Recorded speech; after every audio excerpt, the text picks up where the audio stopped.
কি এই গরমের মধ্যে রান্নাঘরে ঢুকে ঘন্টার পর ঘন্টা দাঁড়িয়ে 5 রকমের তরকারি রান্না করছেন তো?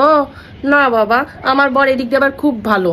সে সবাইকে বলে দিছে আমার বউ এত গরমে বেশি কিছু রান্না করতে পারবে না, সবাই এক তরকারি ভাত খাবে। তো যেই কথা সেই কাজ।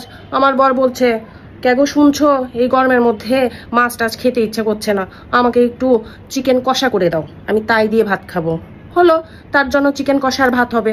আমার বড় ছেলে বলতিছে, মা আমি চিকেন কষা খাবো না, আমাকে একটু খাসির মাংসের পাতলা ঝোল করে দাও। তো তার জন্য খাসির মাংসের পাতলা ঝোল হবে। আমার শ্বশুর, সে আবার মাংস খায় না, তার জন্য এই যে পাতলা করে মাছের ঝোল হয়েছে। আমার শাশুড়ি, সে তো নিরামিষ, সে আমাকে বললো, বৌমা আমাকে একটু ঝিঙ্গে আলুর পোস্ত করে দাও, আমি তাই দিয়ে ভাত খাবো। তার জন্য তাই। আবার আমার ননদ, তার আবার 2 দিন ধরে পেটের সমস্যা, পেট খারাপ, তাই বলছে, বৌদি আমি কিচ্ছু খাবো না, আমাকে শুধু একটু আলু ভাতে করে দিও আর একটু বড়া ভেজে দিও, আমি গরম ভাতে জল ঢেলে তাই দিয়ে খাবো। হলো তো, সবাই এক তরকারি ভাত, বেশি আমার রান্নাই করা লাগবে না, কত সুন্দর এক তরকারি সবাই ভাত খাবে। আপনারাও তাই করবেন। হ্যাঁ, আমার কত আরাম, আমার কিচ্ছু রান্না করা লাগবে, শুধু এক তরকারি ভাত। আমার কষ্টটা একটু কমই, ঠিক না? আপনারাও তাই করেন।